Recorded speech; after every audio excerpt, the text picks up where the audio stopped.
Buenas tardes, mis queridos hermanos y amigos que nos ven desde sus hogares. Sean bienvenidos a un servicio más de la Iglesia Bíblica Vida Nueva. Hace algunas semanas iniciamos la serie de avivamiento porque vimos que en nuestra iglesia hacía falta un avivamiento y estamos orando y trabajando por eso. Vamos ahorita en el capítulo número 9 de esta serie. Ya hemos visto la importancia de la oración en el avivamiento. Primero vimos que nuestra relación personal con Dios en la oración es vital. No solamente es importante, es vital. Vimos también cómo debemos orar por nuestra vida espiritual y así orar también por nuestros hermanos. Hay ocasiones en que un hermano o alguien nos dice, oiga, puede orar por mi enfermedad, puede orar por mi trabajo, puede orar por mi escuela o por algo. Y ciertamente sí oramos por eso, pero eso no es lo más importante. Lo importante es qué está haciendo Dios a través de ese problema que usted tiene en su trabajo, a través de ese problema que usted tiene en su familia o en su salud. Dios está haciendo algo a través de esos problemas. Es como cuando una persona está afilando un cuchillo. Yo no sé quiénes de los que me están viendo han afilado cuchillos. Ahora, ¿cuál es la forma en que afilamos un cuchillo? Bueno, en primer lugar depende de qué tan filoso esté ese cuchillo o qué tan dañado esté. Hay veces que hay niños o jovencitos inexpertos y agarran ese cuchillo y en lugar de partir algo blandito, le pegan a una piedra o le pegan al piso o pegan un cuchillo con otro cuchillo y se les hacen allí pequeñas fisuritas, pequeños como pues irregularidades allí en el filo. Ahora, ¿qué es lo que tiene que hacer la persona que está sacando filo? ¿Okay? Tiene que darle varias pasadas con el esmeril o con la lima o con la shaira o con algo para sacarle filo, y depende de lo dañado que estén, es la cantidad de veces que tiene que darle con ese esmeril. Y de la misma forma, Dios también trabaja en nuestras vidas formando paciencia, formando constancia o formando alguna otra cosa que nos haga falta. Y Dios usa esos problemas, esos dolores, esas dificultades para sacarnos filo, para formar eso que Él quiere hacerlo. Entonces, no solamente es orar por esa necesidad que esa persona tiene, sino por lo que Dios está haciendo en su vida y sobre todo en su vida espiritual. Dios quiere que nosotros nos transformemos a su imagen y que seamos cada vez más como Él, que nuestro carácter sea cada vez más como el de Cristo. Y Dios usa los problemas, Dios usa los dolores, Dios usa esas piedras en el zapato. Ahora, el día de hoy vamos a ver algo que es importante también para nuestra vida espiritual, para nuestro avivamiento. Y esa palabra tan importante es la unidad, la unidad. Vamos a buscar allí en Juan capítulo 17, versículo 20 al 23. Juan capítulo 17 y versículos 20 al 23. ¿Lo tenemos allí en sus Biblias? Síganme allí con su mirada. Dice así: no ruego solo por estos. Aquí está hablando el Señor Jesucristo. Ruego también por los que han de creer en mí por el mensaje de ellos, para que todos sean uno. Padre, así como tú estás en mí y yo en ti, permite que ellos también estén en nosotros, para que el mundo crea que tú me has enviado. Yo les he dado la gloria que me diste, para que sean uno, así como nosotros somos uno. Yo en ellos y tú en mí. Permite que alcancen la perfección en la unidad, y así el mundo reconozca que tú me enviaste y que los has amado a ellos tal y como me has amado a mí. ¿Cuál es la palabra más importante aquí? La unidad, la unidad. Ahora, antes de continuar estudiando este pasaje y otros que veremos, vamos a orar para encomendar en las manos de Dios este tiempo. Oremos. Amado Padre Celestial, te damos gracias porque tú nos tienes aquí con un propósito. Tú quieres que seamos unidos, y desde hace tanto tiempo, Señor, el Señor Jesucristo oró por nosotros para que seamos uno. Así como el Padre, el Hijo y el Espíritu Santo son uno, así quieres tú que nosotros seamos en la iglesia. Te pedimos, Padre, que nos hables a través de tu palabra en este tiempo. Abre nuestros corazones para poder entender, Señor, lo que tú quieres mostrarnos el día de hoy. Guíanos, Padre, para poder entender, practicar y aún compartir lo que tú nos quieres mostrar el día de hoy, Señor. Te pedimos esto en el nombre de Cristo Jesús. Amén. Ahora, ¿por qué Cristo rogó tanto por nuestra unidad en ese tiempo? ¿Por qué creen ustedes? Bueno, yo creo que porque es importantísimo, importantísimo la unidad. Si no hay unidad, ¿qué va a pasar? Pues no se va a poder lograr aquello para lo cual fuimos diseñados. No se va a poder lograr el objetivo. ¿Qué pasa cuando en un equipo de fútbol los delanteros están peleados con los medios y los medios con los defensas y con el portero? ¿Qué pasa cuando todos están peleados entre sí y van y juegan un partido? Es muy probable que van a perder porque no hay esa unidad. No van a poder organizarse y ganar ese partido. Cuando cada uno quiere ser el más importante, quiere sobresalir. Hay personas en el fútbol que creen ellos que son ellos solos contra el equipo contrario y no hacen pases, no hacen equipo con los demás. Es muy probable que ese equipo vaya a perder. Ahora en la iglesia es algo parecido. Si nosotros no nos unimos, no nos ponemos de acuerdo, va a ser difícil que tengamos éxito en ganar almas para Cristo, en glorificar a Dios como Él lo quiere. Entonces, ¿por qué Cristo rogó tanto por nuestra unidad? Porque es muy importante, es vital, es algo con lo cual una iglesia no puede funcionar. Ahora, en el versículo 21, ¿cómo afecta nuestro testimonio de unidad al mundo? Ya sea que estemos unidos o que no estemos unidos. Dice el versículo 21 lo siguiente: para que todos sean uno, Padre, así como tú estás en mí y yo en ti, permite que ellos también estén en nosotros, para que el mundo crea que tú me has enviado. Entonces, ¿para qué es importante? Para que el mundo crea. Si nosotros somos unidos, el mundo va a creer. Si nosotros somos desunidos, el mundo no va a creer. Por más que le compartamos, por más que les insistamos, el mundo no va a creer. Aquellas personas que les compartamos el Evangelio no se van a acercar. ¿Por qué? Porque no hay unidad en nosotros. Y esto es algo indispensable. Nosotros como creyentes somos hermanos y hermanas porque tenemos el mismo Padre. Sin embargo, teniendo el mismo Padre no garantiza el amor y la unidad en la familia. Por si no se habían dado cuenta, tristemente así es la realidad. Ahora, ¿cuáles pueden ser algunos conflictos en la familia? ¿Puede pensar usted en su familia qué conflictos hay? Resentimientos, no se hablan unos con otros a veces, chismes, calumnias, a veces se separan, a veces la familia se divorcia, hay pleitos, quizás resentimientos y amarguras. Estas son cosas que a veces afectan a la familia. Ahora, también no solamente este tipo de cosas afectan a la familia solamente, afectan al trabajo, afectan a la colonia, afectan a la ciudad, al país, pero también a veces afectan a la iglesia. ¿Cómo pueden a veces afectar los conflictos en la iglesia? Cuando hay resentimientos, cuando hay amistades superficiales. Tristemente hoy en día hay iglesias donde los asistentes van, solamente escuchan el sermón, cantan al Señor y terminando salen corriendo para su casa. No se quedan a convivir con los demás o no vienen a otros tipos de actividades entre semana, no se involucran. Esto no es unidad.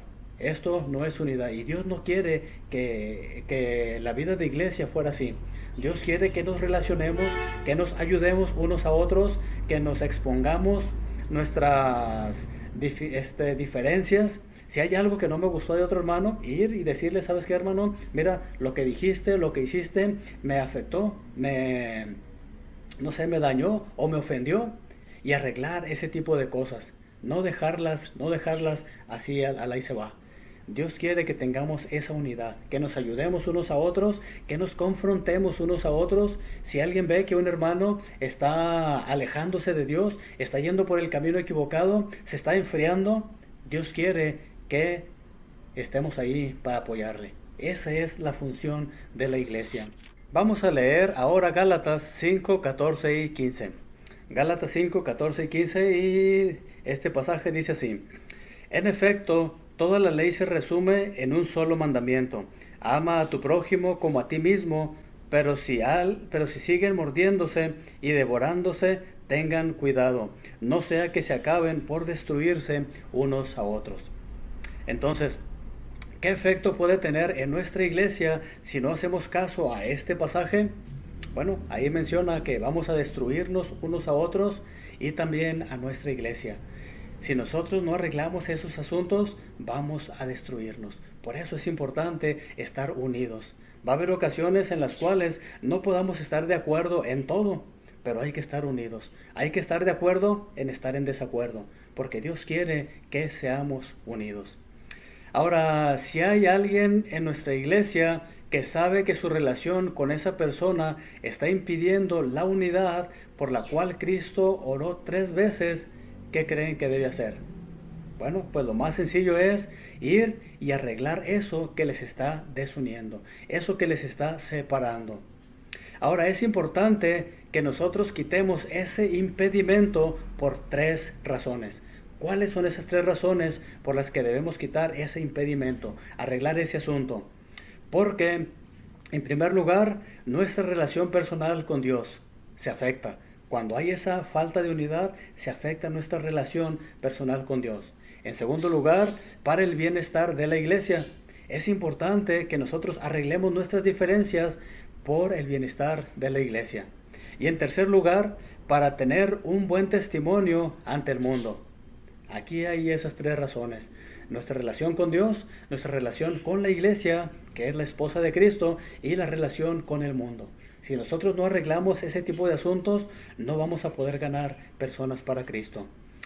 Ahora, Dios, si nosotros no arreglamos esto, Dios no va a poder bendecirnos como Él quiere si no estamos bien unidos. La bendición de Dios no va a estar sobre nosotros cuando no hay esa unidad. Vamos a leer ahora 1 de Corintios capítulo 3, 1 al 3. 1 de Corintios capítulo 3, versículos 1 al 3. ¿Qué nos dice aquí este pasaje? 1 de Corintios 3, 1 al 3 dice: Yo, hermanos, no pude dirigirme a ustedes como a espirituales, sino como a inmaduros, apenas niños en Cristo. Les di leche porque no podían asimilar alimento sólido, ni pueden todavía, pues aún son inmaduros. Mientras que haya entre ustedes celos y contiendas, ¿no serán inmaduros? ¿Acaso no se están comportando según criterios meramente humanos? Aquí el apóstol Pablo está regañando a los corintios. ¿Por qué los está regañando? Porque no han crecido lo debido, no han madurado. Entonces, cuando hay conflictos en nosotros, ¿cuál es la razón por la que hay ese tipo de conflictos? Por la inmadurez. La inmadurez. Toda persona que anda solamente ahí peleando, quejándose, ahí solamente dividiendo, es gente inmadura. Es gente inmadura y Dios no quiere que seamos así. Ahora, ¿cuáles son algunas causas de los conflictos? Vamos a leer ahí el versículo 3 otra vez. Dice así: pues aún son inmaduros, mientras que hay entre ustedes celos y contiendas, ¿no serán inmaduros? ¿Acaso no se están comportando según criterios meramente humanos? Entonces, ¿cuál es la razón por la cual se identifican como inmaduros esos hermanos? Por sus celos y contiendas, celos y peleas, celos y peleas. Entonces, ¿se ha puesto usted a ver cómo es usted? ¿Acaso usted tiene celos en la iglesia? ¿A alguien lo estiman más que a otra persona? ¿O quizá le dieron algo que usted piensa que usted se lo haya ganado? Hay a veces celos. Entonces, si hay celos en nuestro corazón, hay algo allí que debemos madurar.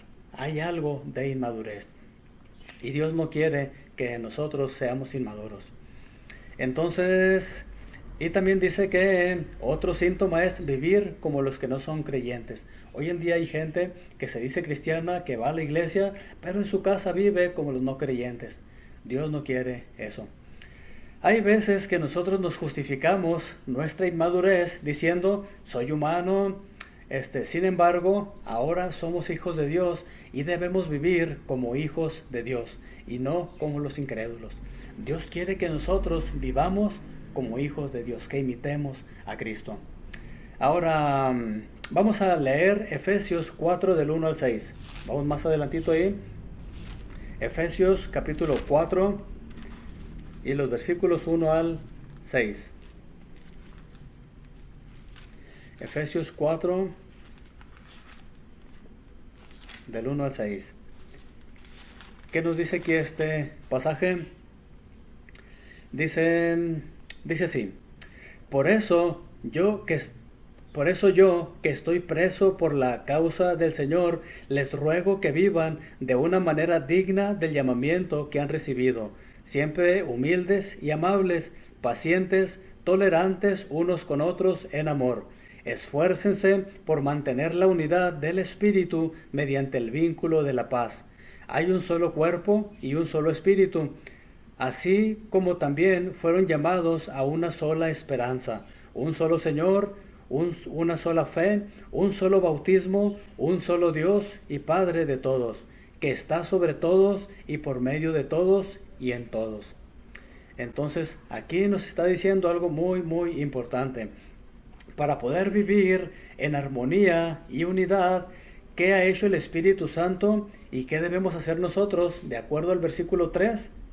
Bueno, pues ahí nos dice que debemos esforzarnos porque el Espíritu Santo ya nos ha unido. Porque ya nos ha unido, pero somos diferentes, debemos esforzarnos por mantener esa unidad mediante el vínculo de la paz. Entonces, Dios quiere que nosotros nos esforcemos por mantener esa unidad.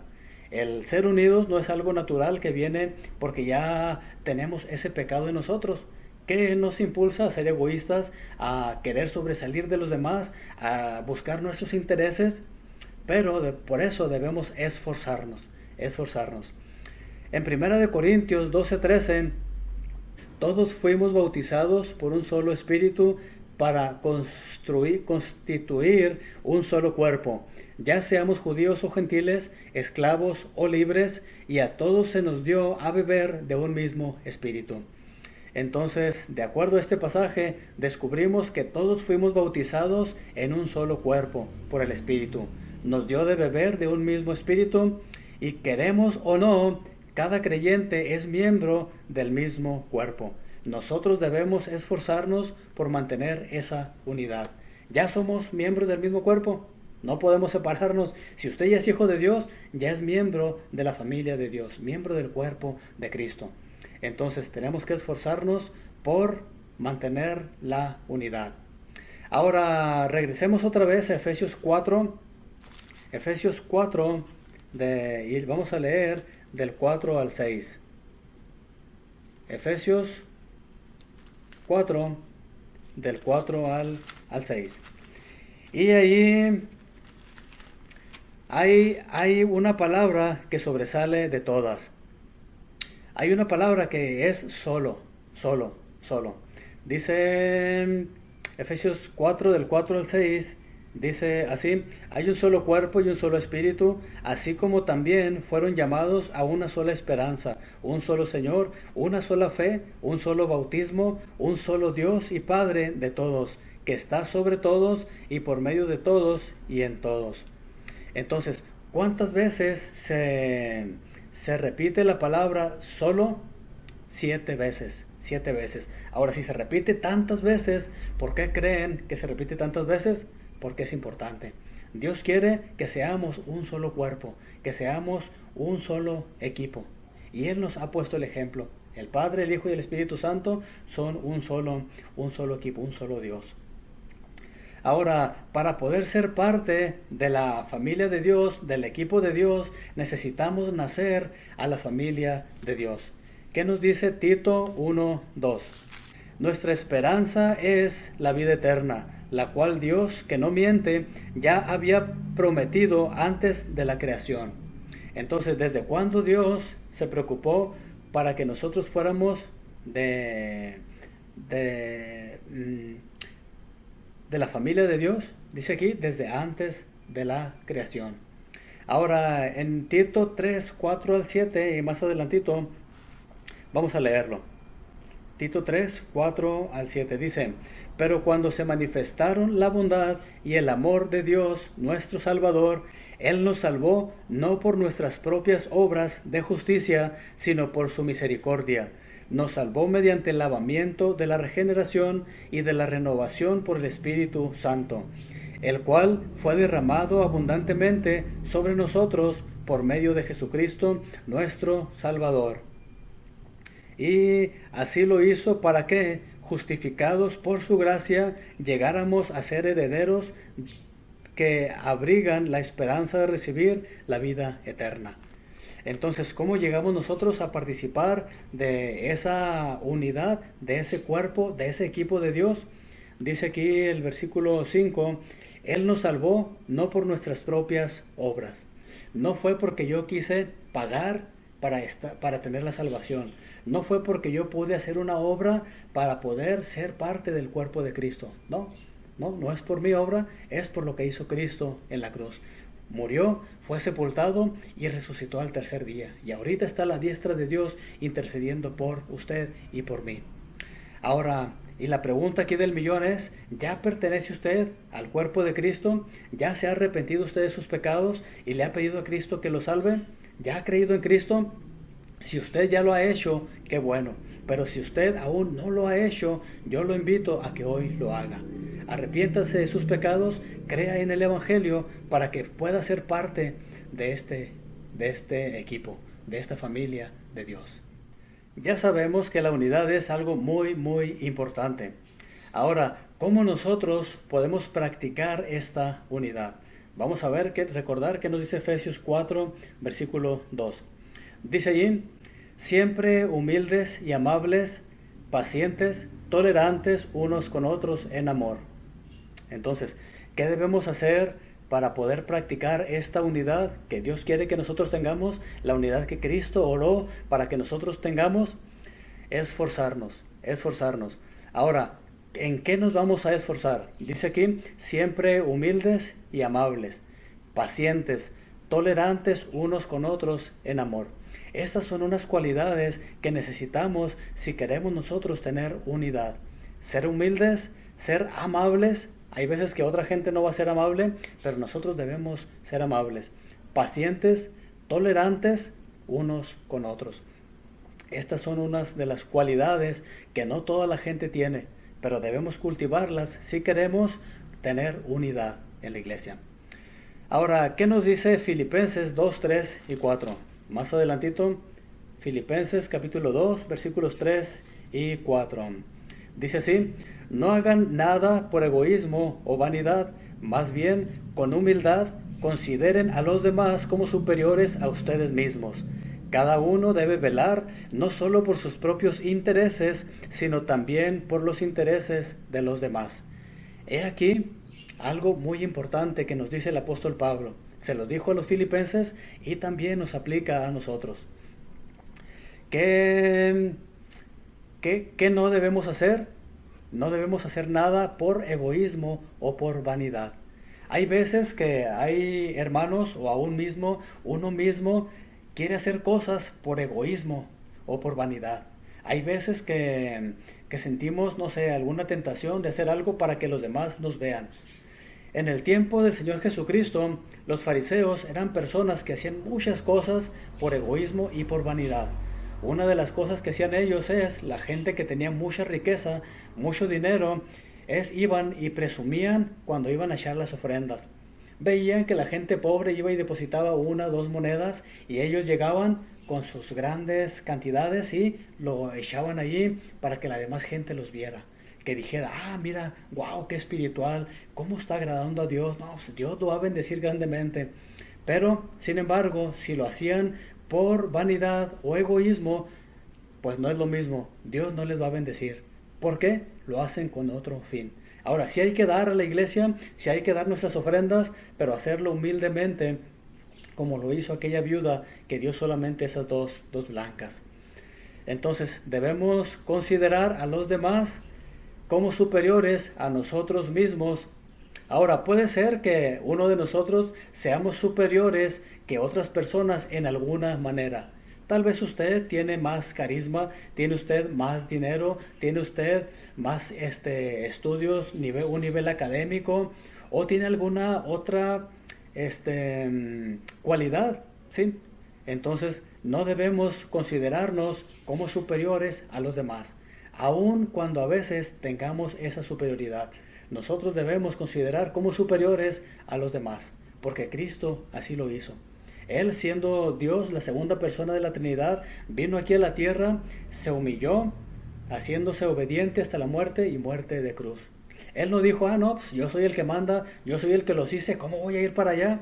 No, Él se humilló y consideró a las personas como superiores a Él mismo. Ahora, Cristo era superior a los demás, pero Él no consideró a sí mismo superior a los demás. Él nos puso este buen ejemplo. Ahora, en el versículo 4 dice allí algo interesante para no considerarnos como superiores a los demás. ¿Qué dice el versículo 4? Filipenses 2:4 dice, cada uno debe velar no solo por sus propios intereses, sino también por los intereses de los demás. Debemos preocuparnos por la demás gente, por los demás hermanos.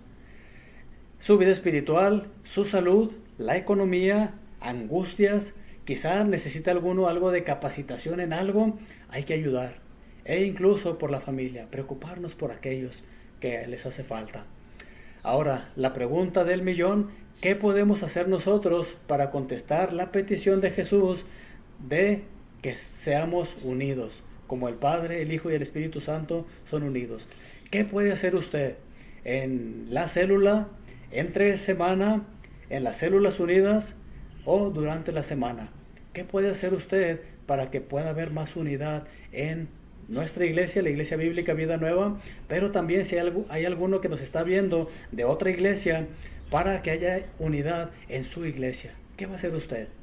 Pues le animo a que medite en esto, porque Dios quiere que seamos unidos. Cristo oró por nosotros y hay que poner allí algo de nuestra parte para la unidad. Oremos. Amado Padre Celestial, te damos gracias porque tú te interesas en nosotros y hay algo que tú quieres que nosotros practiquemos, y eso es la unidad. Danos sabiduría, Padre, abre nuestra mente para poder identificar aquellas cosas que podemos hacer en esta semana para que en la iglesia haya más unidad, Padre, pues sabemos que al estar unidos tú te glorificas, Padre, y nosotros tenemos esa bendición, Padre. Te pedimos que nos guíes en esta semana para hacer algo por nuestra iglesia, por nuestra familia, para que haya unidad. Te pedimos esto en el nombre de Cristo Jesús. Amén. Les damos gracias por habernos acompañado hasta el final de este tiempo. Que el Señor les bendiga. Si les gustó, si les fue de bendición este estudio, este pasaje que leímos ahora, denle like ahí al video y compártanlo con otras personas para que también puedan ser edificadas. Que el Señor les bendiga grandemente.